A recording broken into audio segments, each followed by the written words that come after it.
Hello guys, അങ്ങനെ നീണ്ട 10 ദിവസങ്ങൾക്ക് ശേഷം ഞാൻ എൻ്റെ വീട്ടിൽ നിന്ന് തിരിച്ചിറങ്ങുക. വിഷമമൊന്നുമല്ല, എന്തോ ഒരു സങ്കടം. ഏകദേശം 2 വർഷം കൂടിയാണ് കേട്ടോ വീട്ടിൽ വന്ന് ഈ ഒരു 10-15 ദിവസം നിൽക്കുന്നത്. അതുകൊണ്ടാണെന്ന് തോന്നുന്നു എന്തോ ഒരു വല്ലാത്ത വിഷമമുണ്ട്. അങ്ങനെ നമ്മൾ തിരിച്ചു പോകാനുള്ള സാധനങ്ങളൊക്കെ കെട്ടി പാക്ക് ചെയ്യാൻ വേണ്ടിയിട്ടിരിക്കുകയാണ് കേട്ടോ. 10 ദിവസത്തേക്കാണ് വന്നത്, പക്ഷേ 15 ദിവസത്തോളം ഞാൻ ഇവിടെ നിന്നിട്ടുണ്ടായിരുന്നു. ഒരു 2 ബാഗ് തുണിയായിട്ടാണ് കേട്ടോ ഞാൻ പോയത്.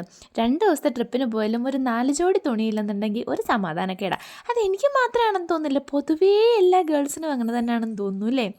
പിന്നെ എൻ്റെ മാത്രമല്ലായിരുന്നു കേട്ടോ, 2 പിള്ളേരുടെയും എൻ്റെയും കൂടെ ആയപ്പോൾ 2 ബാഗ് തുണിയായി. ബാഗിൽ നിന്ന് ഒരു തുണി എടുക്കുമ്പോൾ 4 തുണി അതേണ്ട കിടക്കുന്നു എല്ലാം നിരന്ന്. പിന്നെ 4 പാടായി. എൻ്റെ കുഞ്ഞപ്പനോട് നൊച്ച വെക്കുന്നുണ്ട് കേട്ടോ, അതാണ് ങ്ങാവൊക്കെ കേൾക്കുന്നത്. 4 പാടായി എല്ലാ സാധനവും കൂടെ വലിച്ചു വാരി ഡെസ്കെ കൊണ്ടിട്ട് എല്ലാം കൂടെ കൂട്ടിപ്പിടിച്ചൊരു മടക്കായിരുന്നു. ഇത് റെക്കോർഡ് ചെയ്യുന്ന സമയത്താണ് കേട്ടോ കുഞ്ഞപ്പൻ്റെ സൗണ്ട് കേൾക്കുന്നത്. ഇത് ഞാൻ മടക്കി കൂട്ടുന്ന സമയത്തെല്ലാം കുഞ്ഞപ്പൻ തൻ്റെ തൊട്ടി കിടന്നതിൻ്റെ പുറകെ കിടന്ന് ആടുന്നുണ്ട്. പിന്നെ മടക്കി വെച്ച സാധനങ്ങളെല്ലാം കൂടെ ഊരിട്ടി ബാഗിനകത്ത് കയറ്റണം. കാരണം നേരെ തന്നെ കയറ്റിക്കഴിഞ്ഞാൽ എൻ്റെ അത് സ്പേസ് തികയില്ല. അതുകൊണ്ട് എല്ലാം ഉരുട്ടി ബാഗിൽ കയറ്റി തിരിച്ചു പോരുന്ന ഓർക്കുമ്പോൾ നല്ല സങ്കടമുണ്ട് കേട്ടോ. കാരണം നീണ്ട ഒരു 2 വർഷങ്ങൾക്ക് ശേഷമാണ് ഞാൻ ഈ വീട്ടിൽ 10-15 ദിവസം നിൽക്കാൻ വേണ്ടി പോകുന്നത്. അതിനിടയ്ക്ക് ഒരു 1 വർഷം മുന്നേ ഞാനൊന്ന് പോയിട്ടുണ്ടായിരുന്നു. അമ്മ മരിച്ച സമയത്ത് മരിച്ചെന്നും പോയി പിറ്റേ ദിവസം തിരിച്ചു പോന്നു. അങ്ങനെയായിരുന്നു പോന്നിട്ടുണ്ടായിരുന്നു. അല്ലാതെ അതൊരു സന്തോഷത്തിന് വേണ്ടി പോയി നിന്നിട്ട് ഞാൻ വളരെ കാലമായി എന്ന് തന്നെ പറയാം. അപ്പോൾ എന്തായാലും അമ്മ എന്താണെങ്കിലും പേരക്ക് ചുറ്റും നടന്ന് കരയുന്നുണ്ട്. അങ്ങോട്ട് മാറുമ്പോഴെല്ലാം ശാന്തമ്മയുടെ കണ്ണീർ നിന്ന് ഓരോതുള്ള കണ്ണീര് വരുന്നുണ്ട്. പാവം എന്ത് ചെയ്യാനാ, തിരിച്ചു പോരാണ്ടിരിക്കാൻ പറ്റില്ല. കാരണം കാശുവിൻ്റെ സ്കൂൾ അങ്ങനെ കുറേ കാര്യങ്ങളുള്ളത് കൊണ്ട്. പിന്നെ ശാന്തമ്മ കരയുന്നത് മൈൻഡ് ചെയ്ത് കഴിഞ്ഞാൽ പിന്നെ കൂടുതൽ കണ്ണീര് വരും കേട്ടോ. ഞാനതുകൊണ്ട് കണ്ടില്ല എന്നുള്ള ഭാവത്തിൽ വലിയ ഡിമാൻഡ് കിട്ടി നിൽക്കുകയാണ്, സ്വന്തമായിട്ടും കരയരുതല്ലോ. അപ്പോൾ എന്താണെങ്കിലും ആ കാര്യങ്ങൾക്കിടയിൽ നമ്മുടെ ബാഗ് പാക്കിംഗ് കഴിഞ്ഞു. ഇതിനിടയ്ക്ക് ശാന്തമ്മ പറഞ്ഞു, എന്നാൽ കുഞ്ഞിനെയൊക്കെ കുളിപ്പിച്ചിട്ട് നമുക്ക് പതിയെ പോവാടിയെന്ന്. പിന്നെ ശാന്തമ്മ കൊണ്ട് കുഞ്ഞപ്പനെയൊക്കെ കുളിപ്പിച്ചൊക്കെ കഴിഞ്ഞ് ഞങ്ങൾ പതിയെ റെഡി ആയിട്ടോ.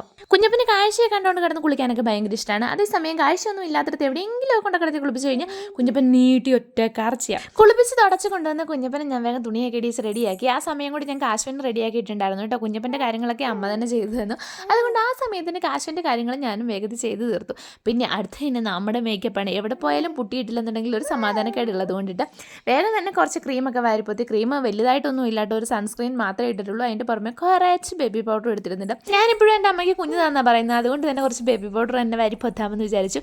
അങ്ങനെ വേഗം നമ്മുടെ കലാപരിപാടിയൊക്കെ കഴിഞ്ഞ് കുറച്ച് വെള്ളപൂശലൊക്കെ കഴിഞ്ഞു കേട്ടോ. ഇനി അടുത്ത ഘട്ടം എന്ന് പറഞ്ഞാൽ ലിപ്സ്റ്റിക് ഇടയിലാണ്. ലിപ്സ്റ്റിക് ഇല്ലാണ്ട് ഒരു രക്ഷയില്ല. ലിപ്സ്റ്റിക് ഇട്ട് കഴിഞ്ഞാലുള്ള ഒരു കോൺഫിഡൻസ് ലെവൽ വേറെ തന്നെയാണ് കേട്ടോ. അബി ഇടയ്ക്ക് പറയാറുണ്ട്, നീ കൂടെ ഇല്ലെന്നുണ്ടെങ്കിൽ എനിക്ക് വള്ളിയില്ലാത്ത അണ്ടർവെയർ പോലെ നീ എന്ന് പറഞ്ഞതുപോലെ എനിക്ക് ലിപ്സ്റ്റിക് ഇല്ലാത്ത ജീവിതം ഒപ്പില്ലാത്ത കഞ്ഞി പോലാണ് ഗൈസ്. അപ്പോൾ എന്തായാലും കുറേ ലിപ്സ്റ്റിക് ഒക്കെ വാരിപ്പുത്തി ഐബ്രോസ് ഒക്കെ ഒന്ന് ഫില്ല് ചെയ്തു. അങ്ങനെ നമ്മുടെ ഫൈനൽ ലുക്ക് അതാണ്. വലിയ ഗുണമൊന്നും ഇല്ലെന്നുണ്ടെങ്കിലും എൻ്റെ ഒരു ആശ്വാസം എല്ലാം ഒന്ന് വാരിപ്പൊത്തി ഒന്ന് സെറ്റാക്കി വെച്ചിട്ടുണ്ട്. മുടിയൊക്കെ ഇങ്ങനെ അഴിച്ചിട്ടല്ല ഒന്നും നടക്കില്ല, കാരണം കുഞ്ഞപ്പനെല്ലാം കൂടെ വലിച്ചു വാരി ഒരു സൈഡിലാക്കി വെക്കും.